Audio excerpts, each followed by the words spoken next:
Hello, and a massive, big, warm welcome to this week's episode of the Soul Sync podcast. Now, how are you? I hope you're keeping well. I hope you are having a good spring so far. Now, this week's episode, I'll tell you what, I couldn't stop laughing at points. This guest really made me laugh. She had so much good humour, so much wisdom, and I really loved the conversation, as you'll probably be able to tell. So, let's get on with it. So this week on the Soul Sync, I had the privilege of hosting a true luminary in the field of spirituality and mediumship, Penny Hayward. Now, Penny is not just a teacher, mentor, inspirer, and medium. She really is a beacon of light, guiding others on their journey of self-discovery and empowerment. With a passion for inspiring and mentoring individuals to unlock their full potential, Penny's work resonates deeply with those seeking to unravel the layers of complexity within themselves and reveal their authentic truth and inner beauty. Penny was born in Australia and is now based in County Durham, UK. Penny's spiritual journey truly began to soar after relocating to England in 1999, and since then she has achieved remarkable milestones in her spiritual progression, including becoming a tutor at the prestigious Arthur Findlay College and being appointed as an officiant of the Spiritualists National Union. Penny also tutors all around the world. She has extensive qualifications and achievements that really do speak volumes about her dedication to spiritual progression and development. So join us as we delve into the profound insights and wisdom that Penny Hayward has to offer. You're going to love this one. Enjoy. So, Penny, I must say, I am so excited to have you on the Soul Sync podcast. Welcome. Thank you. I'm excited to be here.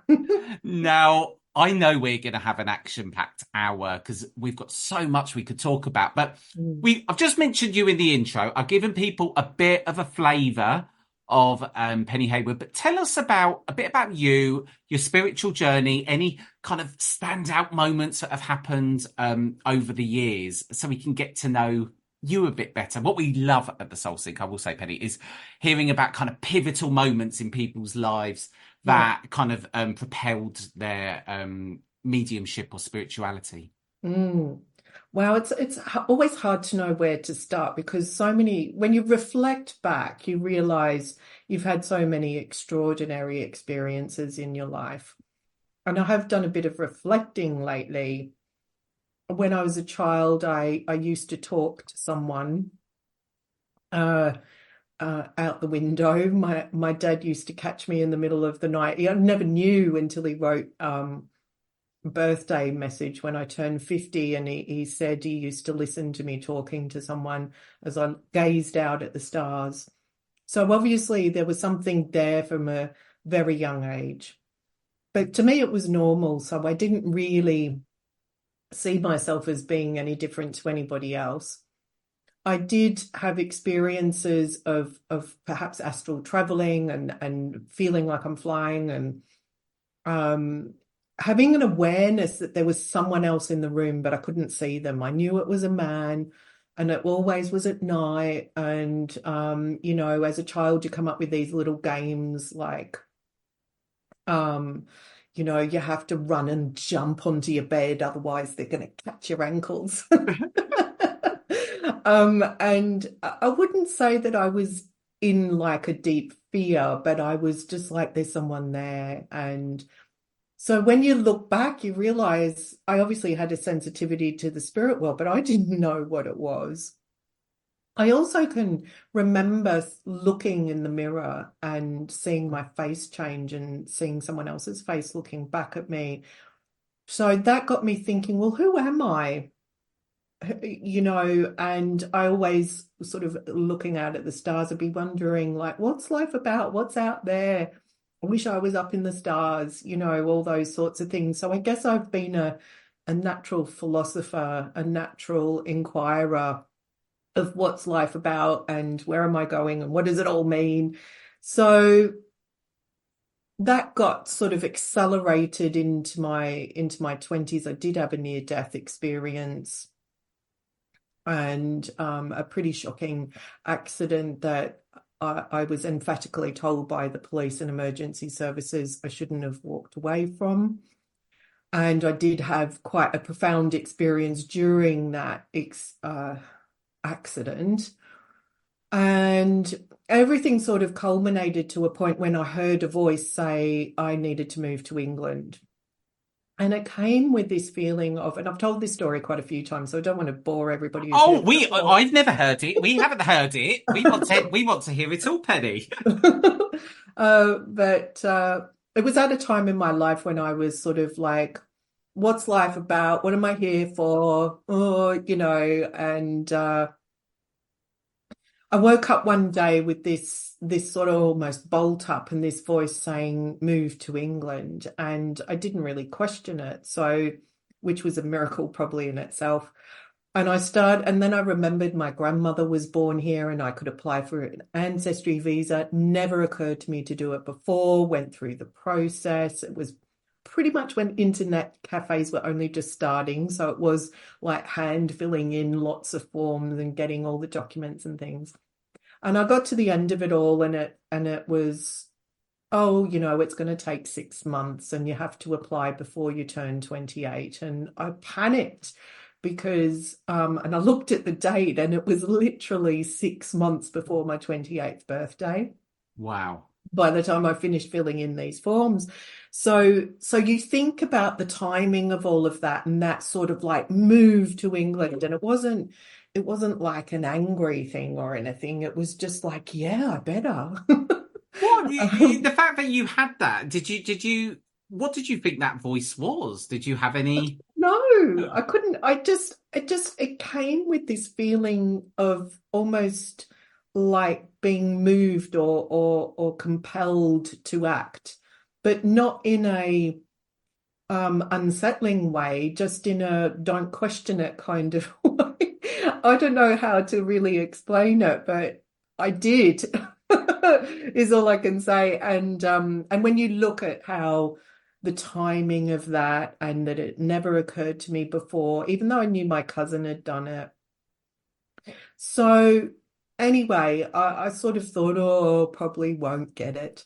And 3 days before my birthday, everything comes back. There's the visa in my passport and the document that said you better get here within 6 months, otherwise it's null and void. So I kind of gave away everything and packed up my life into a suitcase, Wow. got on an aeroplane and stopped off in Bali on the way, as you do. Of course, why not? And because there was this no guarantee that I would get through customs, so I booked an onward journey to Italy, just in case I didn't get let through. They didn't stamp my passport and I had to come back with my tail between my legs. I thought I may as well have fun in Europe. So I went on to Italy for a few weeks and pretty much was running out of money and had to come back to reality and get a job and all those sorts of things. And I was standing on London Bridge looking at Tower Bridge thinking, I'm here now, what? It was just kind of, the whole goal was to get to England. But the synchronicity after that was where I finally did get a job, which was Cafe Royal in Piccadilly Circus, London. I met some people and I made some friends, and one of those friends went to a medium and she was going to go back and her mum was going to go with her the second time but couldn't go. So she asked, would I step in at the last minute? So I said, yeah, I want to go. And I'd had a pretty difficult experience. I had a need to hear from the spirit world and I had something pretty specific I wanted to know. And I was talking to my grandparents in the car while I was waiting. And the medium brought through, my grandmother brought through the information I needed to know pretty early on. So it was pretty impactful. And then I had this sort of voice almost telling me to go back to the medium. And I didn't really know why. So I eventually acted and I did go back. And then it wasn't working the second time, and I wasn't sort of judging or anything. The first time was so profound. I didn't even know why I was there, really, to be honest with you. And she said, "Oh, you're not here for an evidential reading, are you?" And I said, "Well, I don't know why I'm here. I just want to know how it works." And the words just came out. So I really feel like the spirit world was sort of almost getting the words out for me. And that's what started my journey, really. So I started going to her workshops, and really I was going because I wanted to understand myself. It wasn't to become a medium, or I mean, to be honest with you, I was so stubborn. It took me 5 years to admit to myself I am a medium.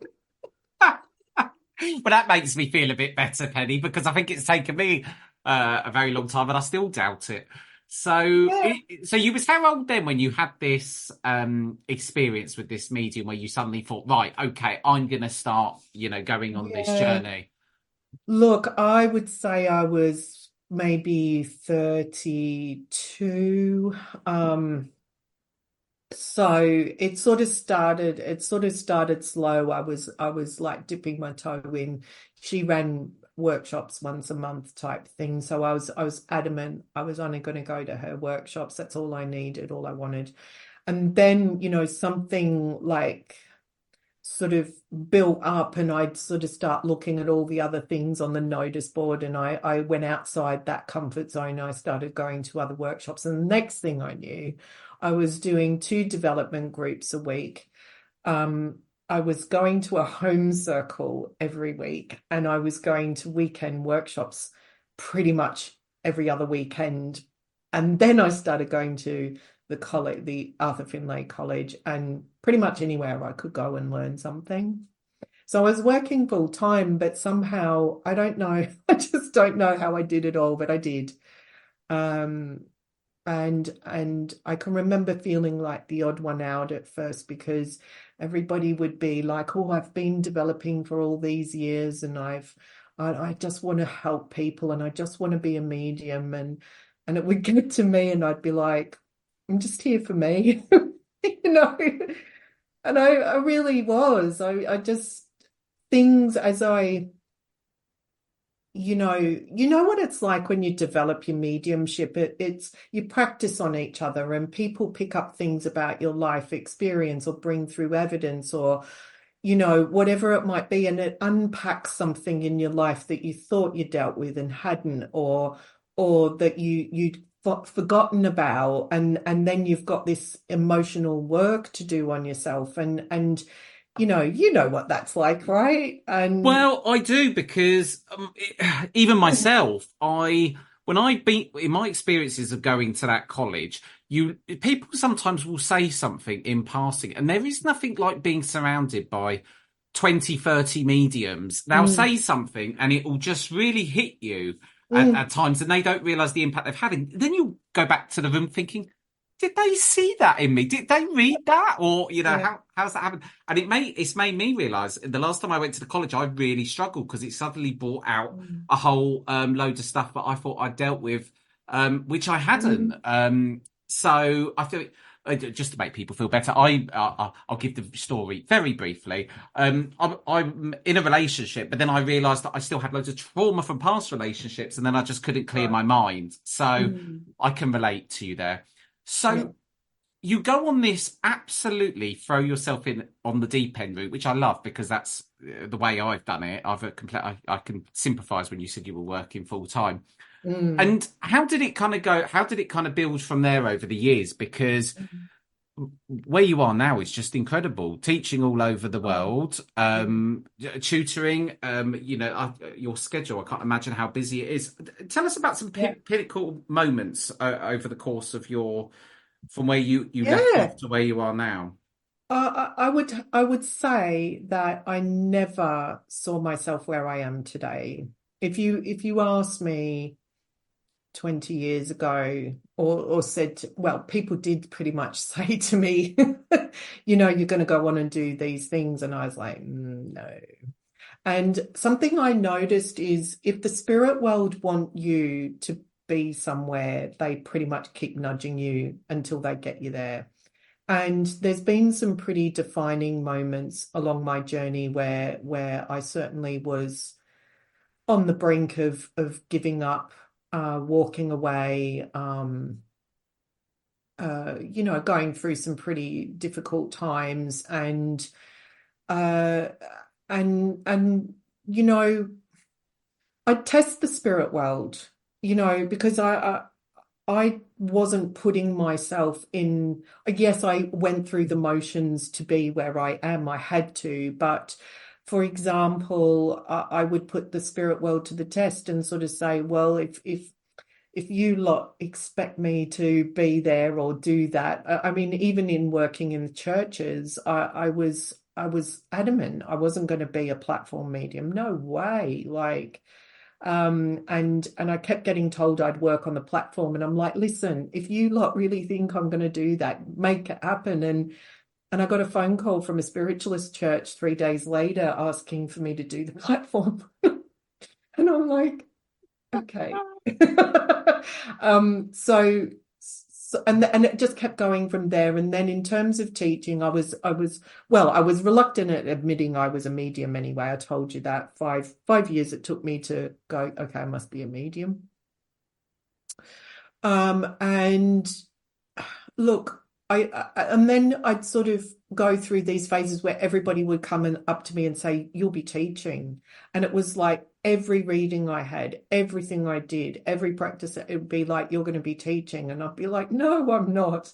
And so then it was like, okay, well, if this is meant to happen, it's going to happen without me making it happen. I'll go through some motions, and then I'd get opportunities and so on and so forth. So I'd say to you, Jason, to be honest with you, I would put it to the test. I've got an inner skeptic in me, not like full blown, but just a little sort of healthy skeptic inside me that sort of says, okay, well, if that's true, then spirit will prove it to me, bring me something that's going to make me believe that's what I'm meant to do, or that I make that decision, because I don't want to come from an ego-based sense, if you see where I'm coming from. And yeah, I think when it came to working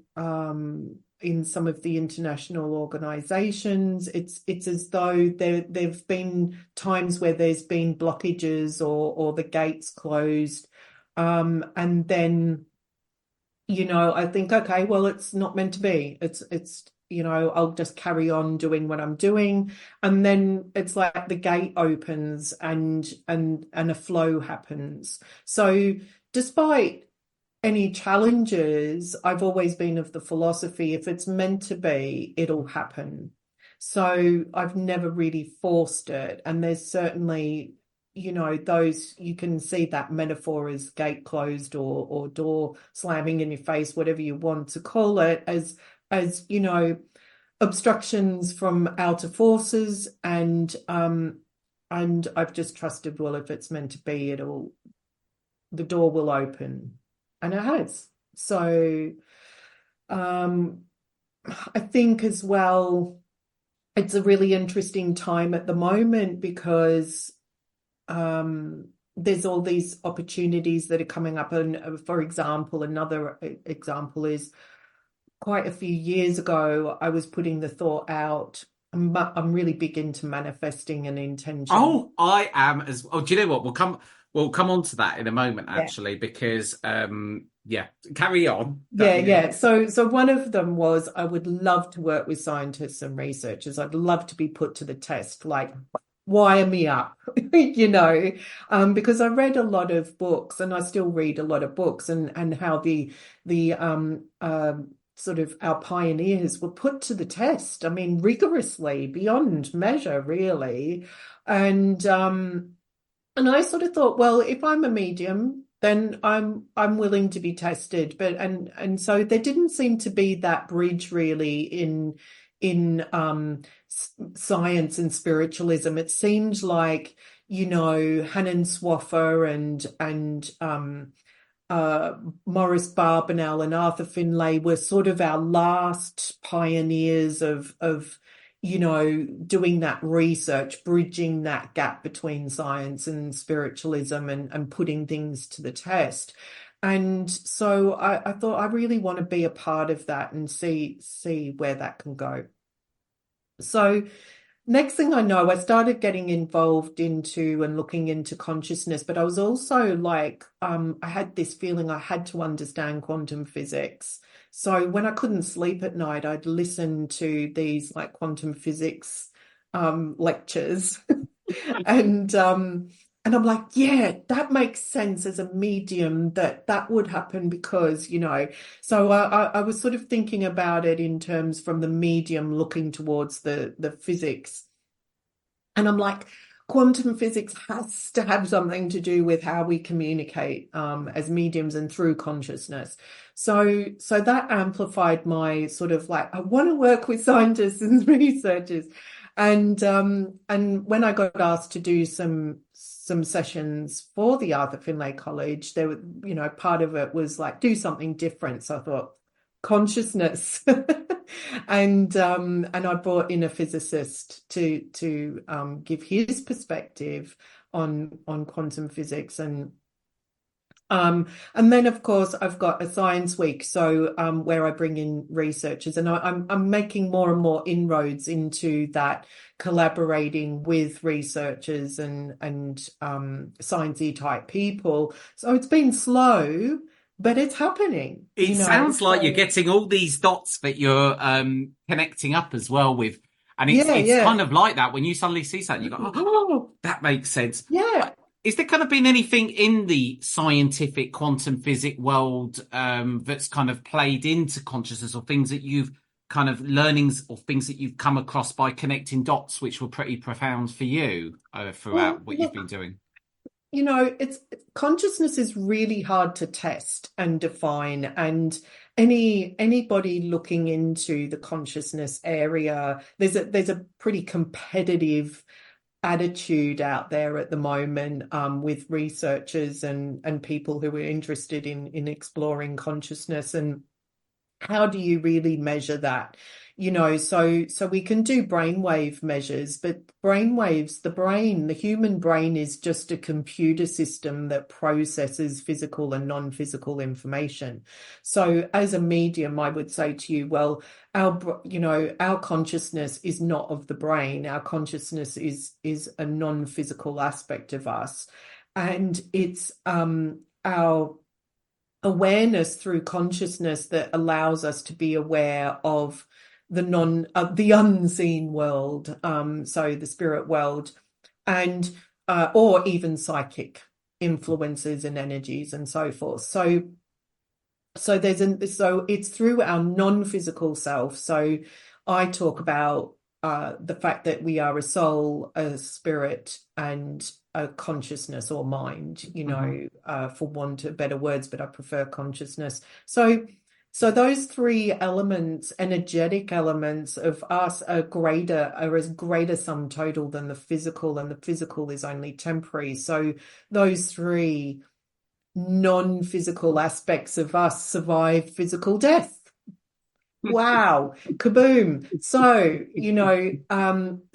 so there is a way to measure that there is a change in the brainwave activity. So that tells the scientists and the researchers something's happening that is beyond that there's information being perceived by that individual that is beyond the physical dimension. Does that make sense? So it does make sense, yes. So they're getting closer and closer to understanding it. And my philosophy, in my own naive or not way, is that we are here and not here. So we are of the physical and the non-physical. So therefore, as mediums, we're able to move out of our physical state of being into our non-physical state of being, to be sort of, we're here but not here, if you see where I'm coming from. And that to me is that whole kind of maybe entanglement thing, but also really we through our consciousness and quantum effect. So quantum is looking at how we can make an effect on the physical. So they have random generators, and so they do tests through random generators to see if there's an effect, that we can have effect through our consciousness, through our mind.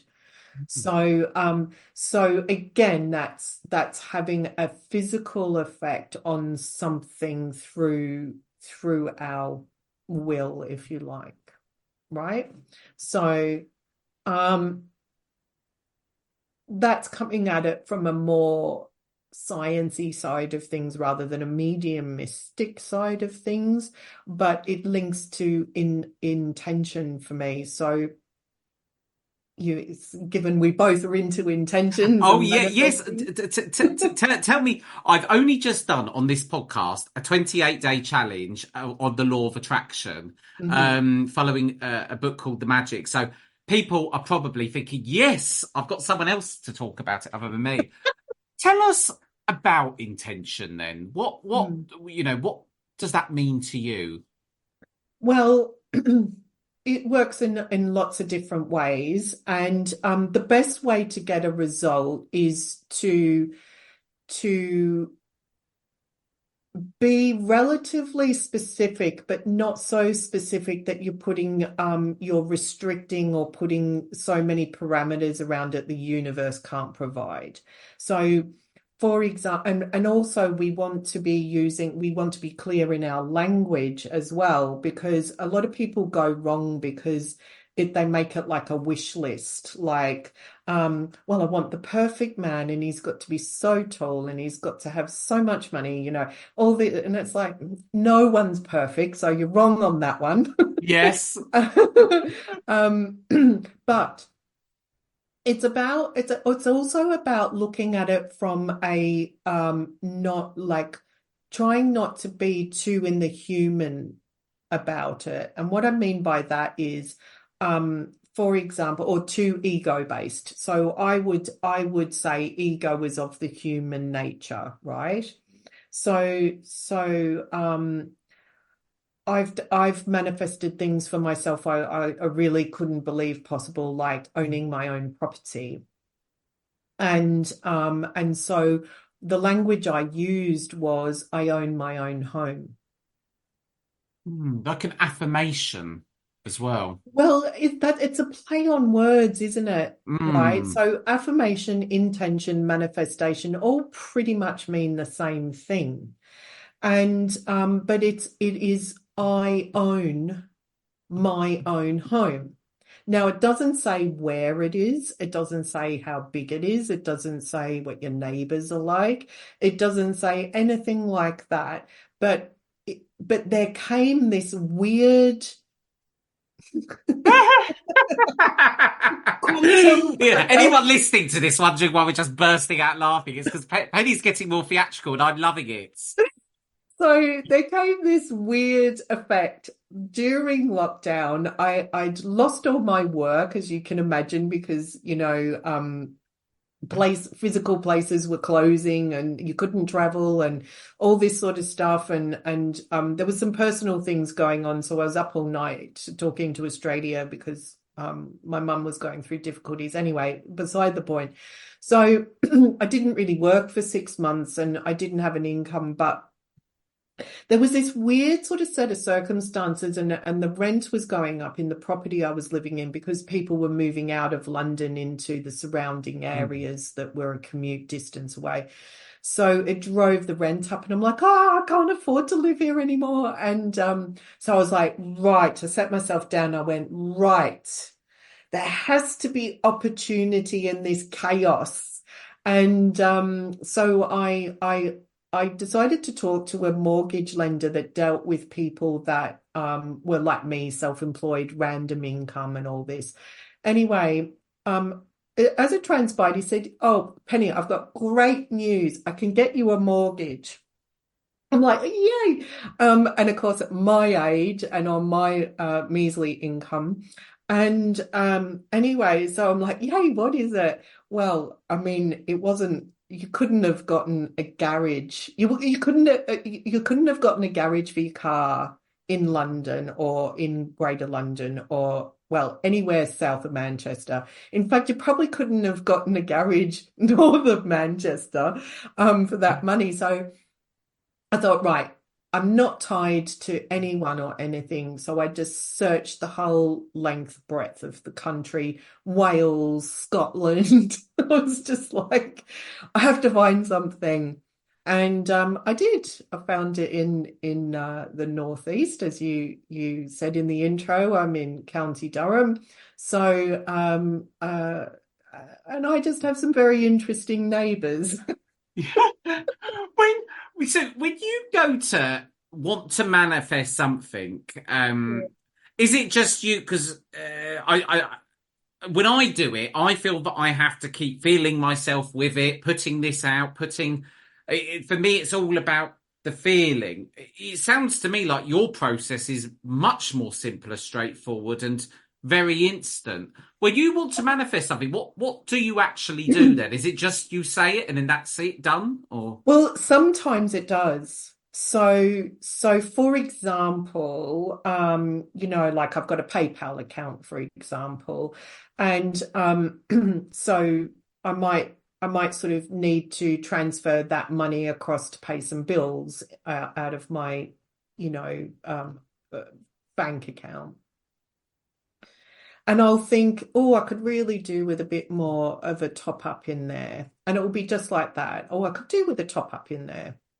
And within a couple of days, I'll just get a whole bunch of people maybe booking readings or whatever and selecting PayPal over any other type of thing. So sometimes it is kind of almost instantaneous. But with the house, what I didn't realize until I moved in and I opened up my purse because I hadn't used a wallet because it was in lockdown that this happened.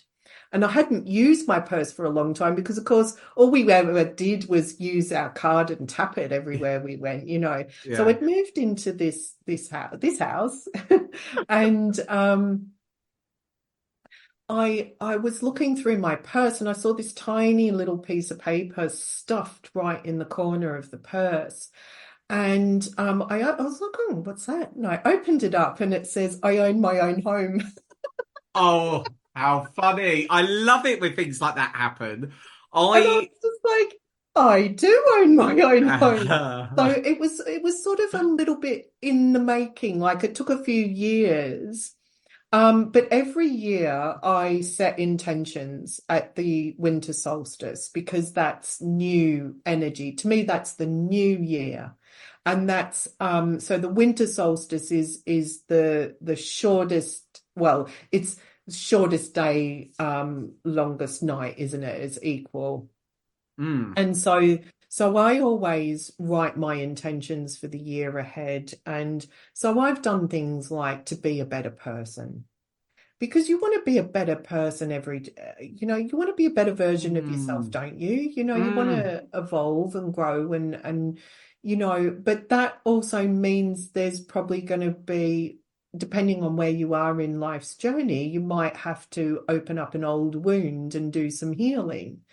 So just because you ask for something, in the greatest good and the best of intention, it might mean that you actually have something to go through to get there, right? So I did that, and I leave that one on the list because I'm at a place where I want to give back in my way, and I for example every week, and unless I can't, I put on Facebook I'm going to send absent healing because I'm a healer as well, and so and I'm amazed at how many people. Oh, it's crazy. I see it every week. You see it. Yes, I put a couple of names on it myself the other day, and I see it every week when it comes up, and it's a Yeah, lot and of people. Yeah, it's incredible. And it's when you think there's over 100 people putting a name, but they're not putting one, well, some people put one name or ask for themselves, but on average, some people put up to 10 or more names. So when you think about it, that's hundreds of names being asked for every week for healing. I don't need or want anything for it. I do it because I want to, and that's a part Mm. of me wanting to be a better version of myself, just to be a healing vessel for the spirit world and for people in this world, and that brings me a sense of, I suppose, joy or feeling that I'm doing something. And I am amazed by how many are doing it. And I think it's because of that energy of wanting to be a better person and wanting to do something without expectations or Mm. that kind of thing. But I've put other things on there, like I did put to travel and work internationally. And, so after COVID, it sort of accelerated, and there have opportunities that have come to me. So I haven't necessarily had to go chasing it down, so to speak. And with the science stuff, I was just saying, I started to have people come for readings, and I'd be like, "Oh, you're into consciousness, or you're into psychology and consciousness and understanding quantum physics," and they're like, "Yes, I am," and I'm like, "Whoa, so am I." So it's almost as though when you radiate something out, you if you're doing it with the best of intention, you just radiate it out. You don't have to force it out. Does that make Oh, sense? it So, does. so when I do those intentions at the end of the year, I think very carefully about what they are. And then I have a little ceremony, and then I put them in a little jar, and I forget about it for the year. And then because I trust, I've put that vibration, I've put that energy, I've put that forethought into it, and then I just want to let the universe echo it back to me. Does that make sense? So I've It sent does. out the thoughts and then let the universe provide. And so I think I put last year something about working with researchers and things, and this year I've started to make, some new and interesting connections, which is taking me down that line. So long as you are patient and let the universe provide, then to me that's all about that quantum thing. Mm. It's all about, like, I'm making the observation that I'm working with more scientists. I like the fact that you keep it so simple and you have pure belief, because Mm. sometimes when I'm going back and thinking, right, I need to do this, I need to get right, I need to put this out, it's almost like I'm lacking in belief by the fact I'm trying too hard. So I think that that is a real pearl of wisdom. I Yeah. wanted to ask, because a lot of people listening to this podcast are wanting to deepen their connection to the Mm. spiritual realm. What insights or practices can you give to people wanting to try and deepen their connection to? Well, I'm glad you Ah, asked. this wasn't a setup, I can assure everyone. This was a totally random question. Oh, well, I love it. So I would say the most important thing is to go inward. Too many people nowadays are looking outside themselves. So what they tend to do is they're like, who can give me the 10 easy steps? Who can give me Mm, the best steps in 3 steps? How can I be a medium overnight? How can I connect with someone in, by clicking my fingers and Bob's my uncle, is there. So I think what's happened is, and social media is to blame really, and here we are on social media, we are but indeed. What I mean by that is that people once upon a time had a 40-minute attention span, but we're now down to 3 minutes. You look at TikTok and things like that, and it was blog posts. Make sure they can read it in so many minutes, and so people's attention span's gone down and down and down. And then therefore their expectation through social media is I've sent the email, I want the response. Well, sorry, I'm busy doing a reading in my case. I can't respond today. So people's expectations are out of proportion with the reality of the way it works. So anyway, I would say people need to go inward and they need to learn to understand their own inner universe. So you need to understand your own power, your own energy, your own vibration. And when you are able to move into that stillness, but yet be aware of its movement and its your vibration as that echoes out, then you can start to recognize and identify when the spirit world is there, what is not you. So the reason why I say it's funny you ask is because I've created a free to download 2 versions of an exercise called Inner Universe. And one is more guided than the other. And I suggest using the guided one to begin with.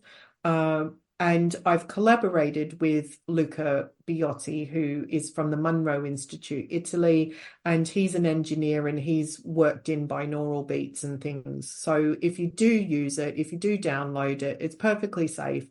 But use headphones because then you won't hear the binaural beats, but they're there and it works better. And it helps to alter the brainwave activity to move you into that relaxed state of mind. So, for example, some people are very logical and they find it really hard to meditate and they fidget and they, can't stop thinking about. Oh, I'm one of those. Yes, I fall into that category, I think. I am too. Or was. And you must tell us how in a moment. How did you overcome that? Because I'm sure lots of us are like fidgets. And we struggle. Yeah, so I think for me it was just stopping my logical mind, wanting to be in control, because that's what the logical mind does. So where I am with my understanding of it all now, and that has evolved, and I'm sure it will continue to evolve, is that the logical mind is of the human aspect. If I see it, it's real. If I feel it, it's real. If I touch it, it's real. And what am I having for dinner? And this, and this, and it's like process driven, problem solving, all of those sorts of things. So I have a pretty strong logical mind. But I also have the creative mind, and I also have the ability to be a medium and aware of the other world. So what I did is, or what I learned to do, was to give that aspect of my consciousness that is of the logical mind, that we term the logical, the job of observation. So by giving that part of you that is connected to the ego and connected to the human self and wants to be in charge, if you say you have the job of observing the energy and you need to be quiet and we'll talk about it later, then the logical mind sort of goes, oh, yes, I've got a job to do and I'll do that very well for you, So then that's what unlocked it for me, because I then became much more sensitive and aware to my own energy and my own vibration frequency. And then once I was fully understanding or almost fully understanding that, I would then go, oh, I'm aware of something that's not mine. and coming into, so it's almost like, if you think about like a as dropping a stone into a pond and the ripples that go out, if you think about from the center of your physical being, the ripples echoing out, then of your own power, of your own energy, then when there's something non-physical that's not of you, its ripples cross over yours, shall we say. And that's where I would say, well, we're starting to talk about the wave function now, aren't we? And so then you've got this like interconnection of frequency, and so therefore your logical mind is observing, not interfering.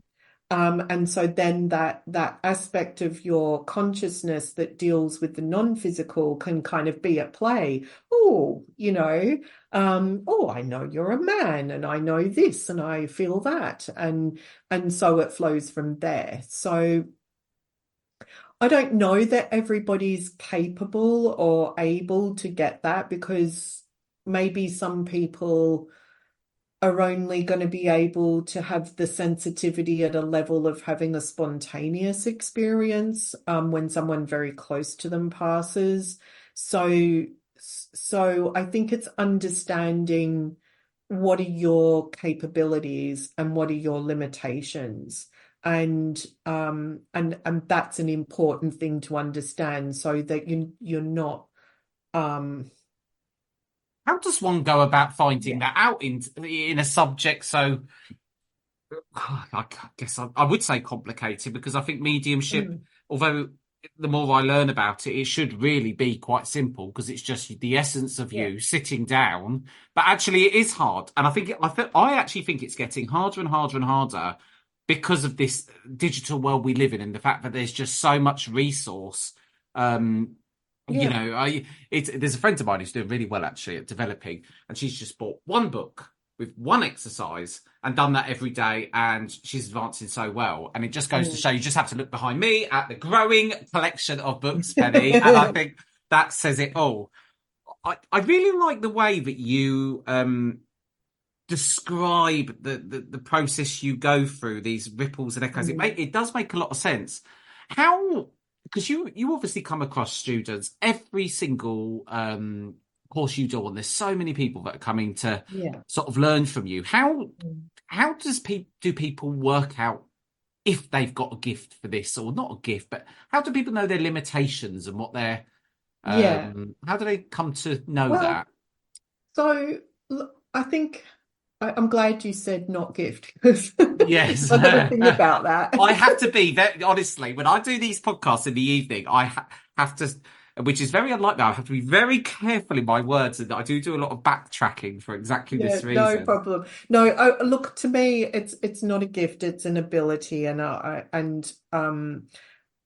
let's use the analogy of, let's say, an athlete. You know, we all went to school, and we all had to do PE, right? And it was obvious there was some people that just weren't good at PE, but they still had to do it, you know, and they'd be last round the oval. And then there would be ones that showed some sort of aptitude for speed and endurance and so forth.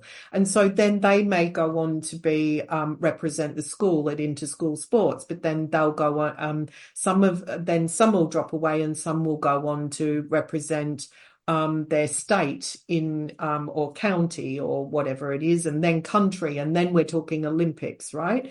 So there's this, not everyone's going to be an Olympian. Not everyone's going to be a Commonwealth Games champion. Not everyone's going to be a England champion. Not everyone's going to be at whatever level. So if you think about it like that there is a through your self-discovery, you're going to find your natural, dare I say, limitation, or ceiling. You know, you're going to find your natural ceiling at which you reach, shall we say. And so that is going to require some form of time and dedication. And that goes back to what I said before. People are looking for, well, how do I do this like by tomorrow?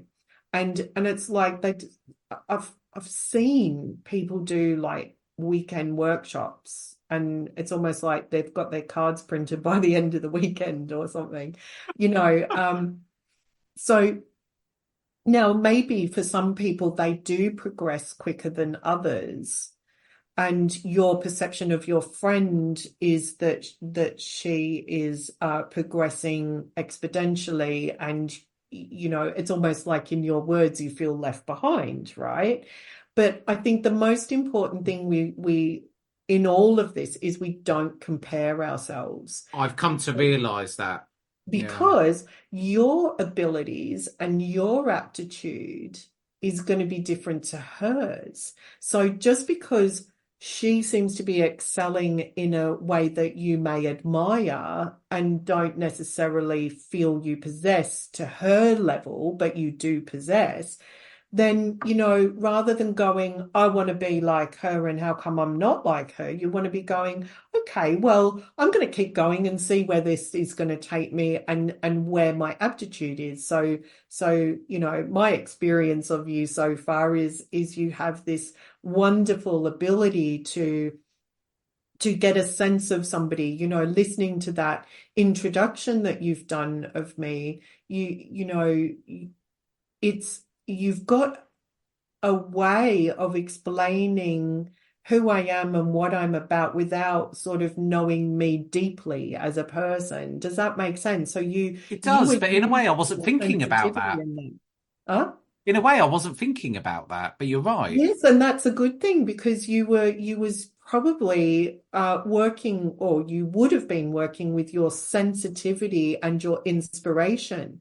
So the chances are there's an aspect of you that is connecting in, you're energetically connecting in with me and any other guest that you have. So I don't want to limit it to me, by the way. It's any guest that you have, you're sure you ask them for some details, but then you're moving into a state of an awareness and a centering of your own power, and those words come to you, which really brings the essence of the person you're going to interview to some sort of life before you start interviewing them. Because when I listened to it, I thought, wow, I mean, some words I'm like, wow, but actually the overarching sort of vibration of what you were saying summed up a lot of who I am and what I'm about. And I thought, oh, I feel you know me beyond the shell of what people think they know about me. Does that make sense, Jason? It does. I think you hit something on a nail on the head there, because one thing I've noticed is I've built a whole career doing sales, and I've always had this thing where I can walk in a room and I can go, right, I can tell about that person, I can feel about that person, yeah. I'm getting senses of over here, and I do it without thinking. But what I've noticed is put me in a classroom environment with teacher over there, someone sitting right in front of me looking at me, and in my mind, I feel nothing's coming to me. But what I've noticed is because I straight away go into ego mode and start having a meltdown and panicking. And I think you've really made me realise, because when I did that introduction for you, I wasn't really thinking. Well, I wasn't thinking at all. I think that's it. Yeah, and that's all you need to do is when you're in a classroom and you've got someone sat in front of you, is you want to look without seeing and you want to hear without listening. So you just want to go into that mode of not really thinking and expressing what you're sensing. And that's when you'll really just take off, because all your years of you know what you've just described to me tells me you've been using your psychic senses naturally, and in the sales world you're meeting people all the time, so your sensitivity and non-physical senses are in overdrive. You've been using them naturally for so long. What's happening is when you go in the classroom environment, you're being asked to think about what you're doing instead of just doing what comes naturally to you. Mm. You know what? That's so profound, Penny. I will be thinking about that throughout the rest of the evening. I just want to, honestly, I can't believe the time. It's just running away with us, and it's almost been the full hour. What I just want to leave, and I always ask guests this, and I think it does have a habit of putting people on the spot. But I'd like to ask you for some final thoughts or pearls of wisdom that you can offer me or the listeners. A closing thought, a final thought. Don't compare yourself. I go back to that one.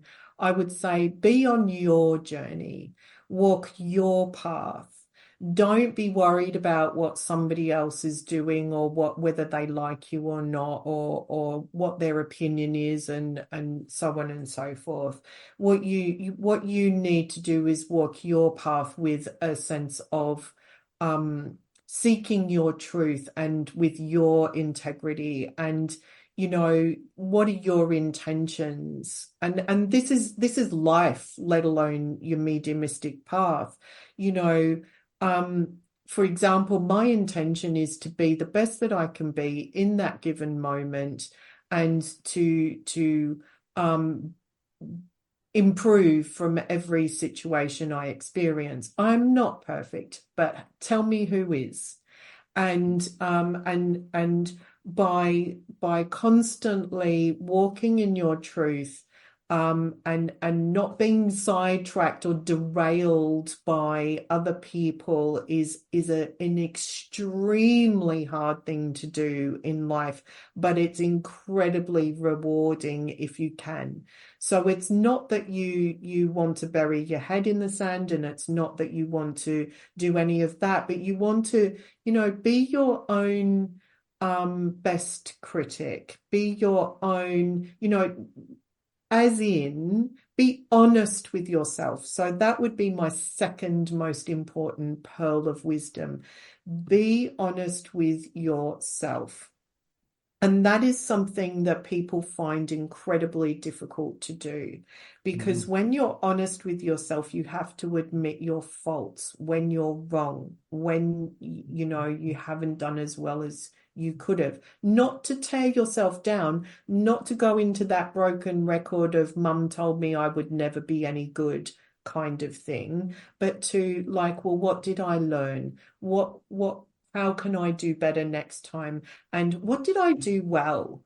And not from an ego-centered place. It's being honest with yourself. Did you, even if it wasn't the best, did you do your best? I think Does that make sense, Jason? It couldn't make sense or be more timely, because only about 2 weeks ago, my partner was saying to me, "You're not honest with yourself." I said, "Yes, I am. Of course, I'm honest with myself." And he said to me, "No, you're not. You think you are, but you're not." And it made me realise that actually, I'm not honest with myself on some things. I like to kid myself in thinking I'm honest, but it really made me think that I thought I was honest, but actually, there's some things that I'm not honest about with myself. Yeah, and I think we all do it, right? And so if you can, it's amazing that that's happened, and that shows the coincidence, doesn't it? Of the synchronicity, and how the spirit world, but also the universe can sort of bubble things up as little themes in our life. If there's a theme bubbling up in your life, it's trying to tell you something, and that means you need to be honest with yourself about what it's trying to tell you. If you're pointing fingers in all the other directions, well, they hurt me and they're bullying me and it's not fair this and it's not fair that, then, what's your part in that? Are you letting them? Are you letting it get to you? Are you doing something deliberately or not to help or hinder that process? And at the end of the day, if we can walk in our truth, be honest with ourselves, and have clear intentions of wanting to do and be the best that we can be, because there are going to be times when we're tired or irritable or, in very much our human emotion, but can we do better next time? And were we at our best, in that situation? And I've found, I know we're probably running out of time, but honestly, no, there's no rules here. I could quite happily go for another couple of hours, Penny. Let's do it. But in all honesty, I think that if your intention is for a greater good for yourself and for others, then you're only going to improve. And like I said, nobody's perfect.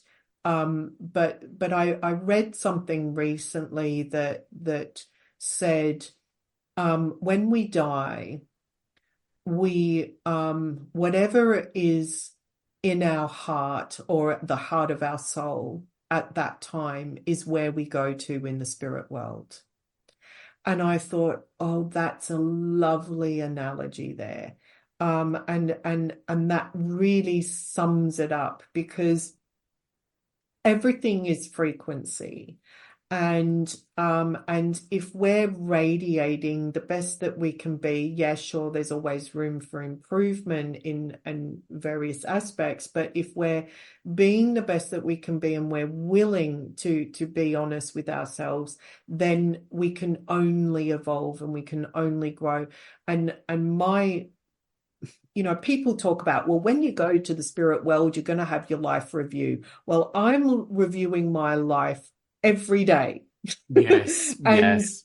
And so I want to be the best I can be and be the purest I can be in my heart or my soul's heart at the time of my death, so that I can not waste so much time looking back on my physical life when I get to the spirit world, and I can find out how it hangs together, how quantum physics affects this world, and inspire someone in this world to get the answer.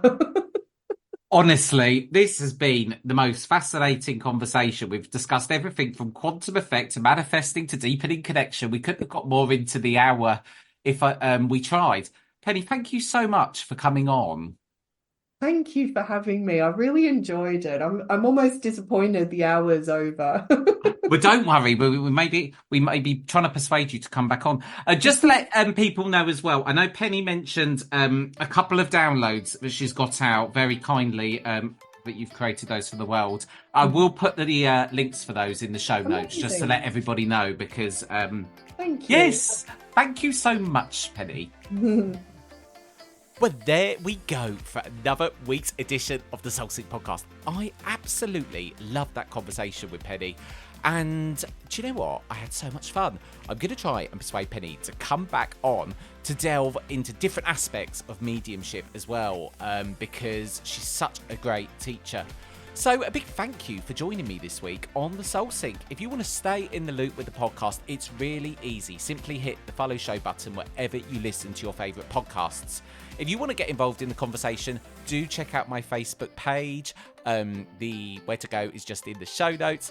And as always, if you have suggestions for future episodes, there might be a guest that you'd love to see me have on the podcast and interview, or you might have a story yourself that you'd like to share with all of the lovely listeners here.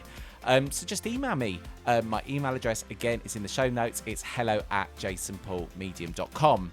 I hope you have a great week and lots of love. And until next time, goodbye.